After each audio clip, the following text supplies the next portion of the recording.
Welcome. Today we're reading the chapter Diana of the Jungle, of the novel Tarzan the Terrible. Last time, Tarzan desperately searched the city for Jane, unable to find her scent and concluding she must have been taken in another direction by her captors. After commandeering a canoe to pursue the trail, he arrived at Tulur, where Mo Sar, who had originally abducted Jane, concocted a plan with the priests to trap Tarzan. Just as the cunning priests lured Tarzan into the temple for inspection, they extinguished the torches and attempted to imprison him in a dark chamber, leaving him surrounded by darkness. Jane had made her first kill, and she was very proud of it. It was not a very formidable animal, only a hare, but it marked an epoch in her existence. Just as in the dim past, the first hunter had shaped the destinies of mankind, so it seemed that this event might shape hers in some new mold. No longer was she dependent upon the wild fruits and vegetables for sustenance. Now she might command meat, the giver of the strength and endurance she would require successfully to cope with the necessities of her primitive existence. The next step was fire. She might learn to eat raw flesh as had her lord and master, but she shrank from that. The thought even was repulsive. She had, however, a plan for fire. She had given the matter thought, but had been too busy to put it into execution, so long as fire could be of no immediate use to her. Now it was different. She had something to cook, and her mouth watered for the flesh of her kill. She would grill it above glowing embers. Jane hastened to her tree. Among the treasures she had gathered in the bed of the stream were several pieces of volcanic glass, clear as crystal. She sought until she had found the one in mind, which was convex. Then she hurried to the ground and gathered a little pile of powdered bark that was very dry, and some dead leaves and grasses that had lain long in the hot sun. Near at hand, she arranged a supply of dead twigs and branches, small and large. Vibrant with suppressed excitement, she held the bit of glass above the tinder, moving it slowly until she had focused the sun's rays upon a tiny spot. She waited breathlessly. How slow it was! Were her high hopes to be dashed in spite of all her clever planning? No. A thin thread of smoke rose gracefully into the quiet air. Presently the tinder glowed and broke suddenly into flame. Jane clasped her hands beneath her chin with a little gurgling exclamation of delight. She had achieved fire! She piled on twigs and then larger branches, and at last dragged a small log to the flames and pushed an end of it into the fire, which was crackling merrily. It was the sweetest sound that she had heard for many a month. But she could not wait for the mass of embers that would be required to cook her hare. As quickly as might be, she skinned and cleaned her kill, burying the hide and entrails. That she had learned from Tarzan, it served two purposes. One was the necessity for keeping a sanitary camp, and the other the obliteration of the scent that most quickly attracts the man-eaters. Then she ran a stick through the carcass and held it above the flames. By turning it often, she prevented burning, and at the same time permitted the meat to cook thoroughly all the way through. When it was done, she scampered high into the safety of her tree to enjoy her meal in quiet and peace. Never, thought Lady Greystoke, had aught more delicious passed her lips. She patted her spear affectionately. It had brought her this toothsome dainty, and with it a feeling of greater confidence and safety than she had enjoyed since that frightful day that she and Obergatz had spent their last cartridge. She would never forget that day. It had seemed one hideous succession of frightful beast after frightful beast. They had not been long in this strange country, yet they thought that they were hardened to dangers, for daily they had had encounters with ferocious creatures. But this day, she shuddered when she thought of it. And with her last cartridge she had killed a black and yellow striped lion thing, with great saber teeth, just as it was about to spring upon Obergatz, who had futilely emptied his rifle into it. The last shot, his final cartridge. For another day they had carried the now useless rifles, but at last they had discarded them and thrown away the cumbersome bandoliers as well. How they had managed to survive during the ensuing week she could never quite understand, and then the Hodon had come upon them and captured her. Obergatz had escaped. She was living it all over again. Doubtless he was dead, unless he had been able to reach this side of the valley, which was quite evidently less overrun with savage beasts. Jane's days were very full ones now, and the daylight hours seemed all too short in which to accomplish the many things she had determined upon, since she had concluded that this spot presented as ideal a place as she could find to live until she could fashion the weapons she considered necessary for the obtaining of meat and for self-defense. She felt that she must have, in addition to a good spear, a knife, and bow and arrows. Possibly when these had been achieved, she might seriously consider an attempt to fight her way to one of civilization's nearest outposts. In the meantime, it was necessary to construct some sort of protective shelter in which she might feel a greater sense of security by night, for she knew that there was a possibility that any night she might receive a visit from a prowling panther, although she had as yet seen none upon this side of the valley. Aside from this danger, she felt comparatively safe in her aerial retreat. The cutting of the long poles for her home occupied all of the daylight hours that were not engaged in the search for food. These poles she carried high into her tree, and with them constructed a flooring across 2 stout branches, binding the poles together, and also to the branches with fibers from the tough arboraceous grasses that grew in profusion near the stream. Similarly, she built walls and a roof, the latter thatched with many layers of great leaves. The fashioning of the barred windows and the door were matters of great importance and consuming interest. The windows, there were 2 of them, were large and the bars permanently fixed, but the door was small, the opening just large enough to permit her to pass through easily on hands and knees, which made it easier to barricade. She lost count of the days that the house cost her, but time was a cheap commodity. She had more of it than of anything else. It meant so little to her that she had not even any desire to keep account of it. How long since she and Obergatz had fled from the wrath of the Negro villagers, she did not know, and she could only roughly guess at the seasons. She worked hard for 2 reasons. One was to hasten the completion of a little place of refuge, and the other, a desire for such physical exhaustion at night that she would sleep through those dreaded hours to a new day. As a matter of fact, the house was finished in less than a week. That is, it was made as safe as it ever would be, though regardless of how long she might occupy it, she would keep on adding touches and refinements here and there. Her daily life was filled with her house building and her hunting, to which was added an occasional spice of excitement contributed by roving lions. To the woodcraft that she had learned from Tarzan, that master of the art, was added a considerable store of practical experience derived from her own past adventures in the jungle and the long months with Obergatz. Nor was any day now lacking in some added store of useful knowledge. To these facts was attributable her apparent immunity from harm, since they told her when J.A. was approaching before he crept close enough for a successful charge, and 2, they kept her close to those never-failing havens of retreat, the trees. The nights, filled with their weird noises, were lonely and depressing. Only her ability to sleep quickly and soundly made them endurable. The first night that she spent in her completed house behind barred windows and barricaded door was one of almost undiluted peace and happiness.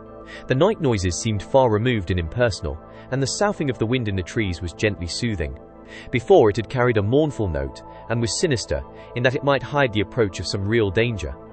That night she slept indeed. She went further afield now in search of food. So far, nothing but rodents had fallen to her spear. Her ambition was an antelope, since beside the flesh it would give her, and the gut for her bow, the hide would prove invaluable during the colder weather that she knew would accompany the rainy season. She had caught glimpses of these wary animals and was sure that they always crossed the stream at a certain spot above her camp. It was to this place that she went to hunt them. With the stealth and cunning of a panther, she crept through the forest, circling about to get upwind from the ford, pausing often to look and listen for aught that might menace her, herself the personification of a hunted deer. Now she moved silently down upon the chosen spot. What luck! A beautiful buck stood drinking in the stream. The woman wormed her way closer. Now she lay upon her belly behind a small bush within throwing distance of the quarry. She must rise to her full height and throw her spear almost in the same instant, and she must throw it with great force and perfect accuracy. She thrilled with the excitement of the minute, yet cool and steady were her swift muscles as she rose and cast her missile. Scarce by the width of a finger did the point strike from the spot at which it had been directed. The buck leaped high, landed upon the bank of the stream, and fell dead. Jane Clayton sprang quickly forward toward her kill. "Bravo!"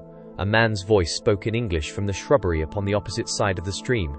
Jane Clayton halted in her tracks, stunned almost by surprise, and then a strange, unkempt figure of a man stepped into view.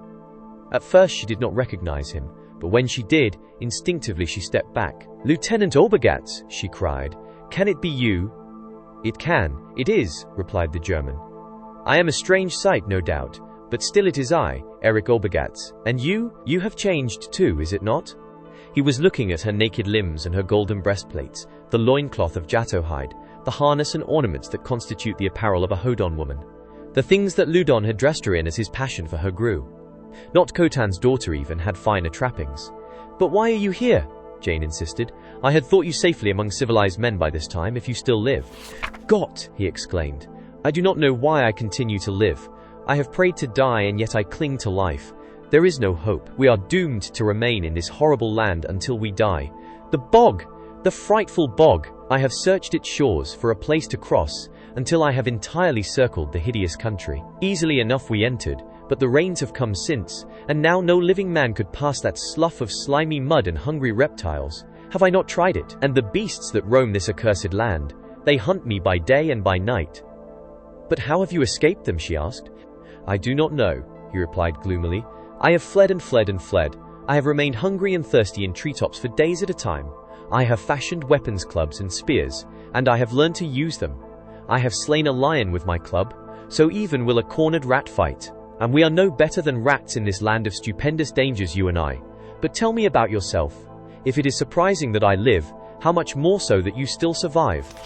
Briefly she told him, and all the while she was wondering what she might do to rid herself of him. She could not conceive of a prolonged existence with him as her sole companion.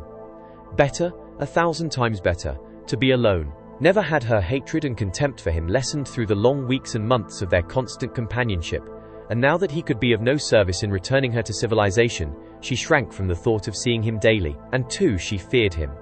Never had she trusted him. But now there was a strange light in his eye that had not been there when last she saw him. She could not interpret it. All she knew was that it gave her a feeling of apprehension, a nameless dread. "You lived long then in the city of Alur?" he said, speaking in the language of Paululdon. "You have learned this tongue?" she asked. "How?"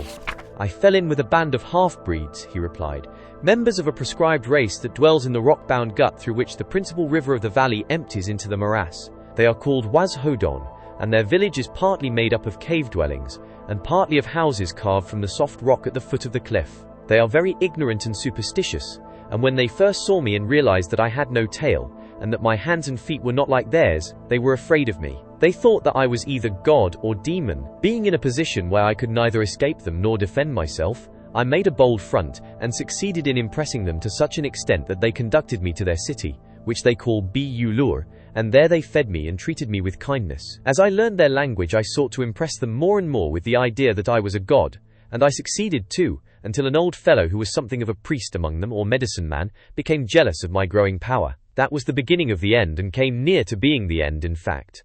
He told them that if I was a god, I would not bleed if a knife was stuck into me. If I did bleed, it would prove conclusively that I was not a god. Without my knowledge, he arranged to stage the ordeal before the whole village upon a certain night. It was upon one of those numerous occasions when they eat and drink to Jad Ben Otho, their pagan deity.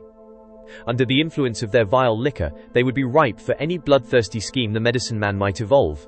One of the women told me about the plan, not with any intent to warn me of danger, but prompted merely by feminine curiosity as to whether or not I would bleed if stuck with a dagger. She could not wait, it seemed, for the orderly procedure of the ordeal. She wanted to know at once, and when I caught her trying to slip a knife into my side and questioned her, she explained the whole thing with the utmost naivete. The warriors already had commenced drinking. It would have been futile to make any sort of appeal either to their intellects or their superstitions. There was but one alternative to death, and that was flight. I told the woman that I was very much outraged and offended at this reflection upon my godhood, and that as a mark of my disfavor I should abandon them to their fate. "I shall return to heaven at once," I exclaimed. She wanted to hang around and see me go, but I told her that her eyes would be blasted by the fire surrounding my departure, and that she must leave at once and not return to the spot for at least an hour. I also impressed upon her the fact that should any other approach this part of the village within that time, not only they, but she as well, would burst into flames and be consumed. She was very much impressed and lost no time in leaving, calling back as she departed that if I were indeed gone in an hour, she and all the village would know that I was no less than Jad Ben Otho himself, and so they must think me, for I can assure you that I was gone in much less than an hour, nor have I ventured close to the neighborhood of the city of Bu-Lur since. And he fell to laughing in harsh cackling notes that sent a shiver through the woman's frame. As Obergatz talked, Jane had recovered her spear from the carcass of the antelope and commenced busying herself with the removal of the hide. The man made no attempt to assist her, but stood by talking and watching her, the while he continually ran his filthy fingers through his matted hair and beard. His face and body were caked with dirt, and he was naked except for a torn greasy hide about his loins. His weapons consisted of a club and knife of Wazdon pattern that he had stolen from the city of Bu-Lur. But what more greatly concerned the woman than his filth or his armament were his cackling laughter and the strange expression in his eyes. She went on with her work, however, removing those parts of the buck she wanted, taking only as much meat as she might consume before it spoiled, as she was not sufficiently a true jungle creature to relish it beyond that stage, and then she straightened up and faced the man. "Lieutenant Obergatz," she said, By a chance of accident we have met again. Certainly you would not have sought the meeting any more than I. We have nothing in common other than those sentiments which may have been engendered by my natural dislike and suspicion of you, one of the authors of all the misery and sorrow that I have endured for endless months. This little corner of the world is mine by right of discovery and occupation. Go away and leave me to enjoy here what peace I may. It is the least that you can do to amend the wrong that you have done me and mine. The man stared at her through his fishy eyes for a moment in silence. Then there broke from his lips a peal of mirthless, uncanny laughter. Go away! Leave you alone, he cried. I have found you. We are going to be good friends. There is no one else in the world but us. No one will ever know what we do, or what becomes of us. And now you ask me to go away and live alone in this hellish solitude. Again he laughed, though neither the muscles of his eyes or his mouth reflected any mirth. It was just a hollow sound that imitated laughter. Remember your promise, she said. Promise! Promise! What are promises? They are made to be broken. We taught the world that at Liege and Louvain. No, I will not go away. I shall stay and protect you. I do not need your protection, she insisted. You have already seen that I can use a spear. Yes, he said, but it would not be right to leave you here alone. You are but a woman. No, I am an officer of the Kaiser and I cannot abandon you. Once more he laughed. We could be very happy here together, he added. The woman could not repress a shudder, nor in fact did she attempt to hide her aversion. You do not like me? He asked. Ah well, it is too sad. But someday you will love me. And again the hideous laughter. The woman had wrapped the pieces of the buck in the hide, and this she now raised and threw across her shoulder. In her other hand she held her spear and faced the German. Go, she commanded. We have wasted enough words. This is my country and I shall defend it. If I see you about again I shall kill you. Do you understand? An expression of rage contorted Obergatz's features. He raised his club and started toward her. Stop, she commanded, throwing her spear hand backward for a cast. You saw me kill this buck, and you have said truthfully that no one will ever know what we do here. Put these two facts together, German, and draw your own conclusions before you take another step in my direction. The man halted, and his club hand dropped to his side. Come, he begged in what he intended as a conciliatory tone. Let us be friends, Lady Greystoke. We can be of great assistance to each other, and I promise not to harm you. Remember Liege and Louvain, she reminded him with a sneer. I am going now. Be sure that you do not follow me. As far as you can walk in a day from this spot in any direction you may consider the limits of my domain. If ever again I see you within these limits I shall kill you. There could be no question that she meant what she said, and the man seemed convinced, for he but stood sullenly eyeing her as she backed from sight beyond a turn in the game trail that crossed the ford where they had met, and disappeared in the forest. Did you enjoy today's chapter of Tarzan the Terrible? Why not subscribe and ring the bell?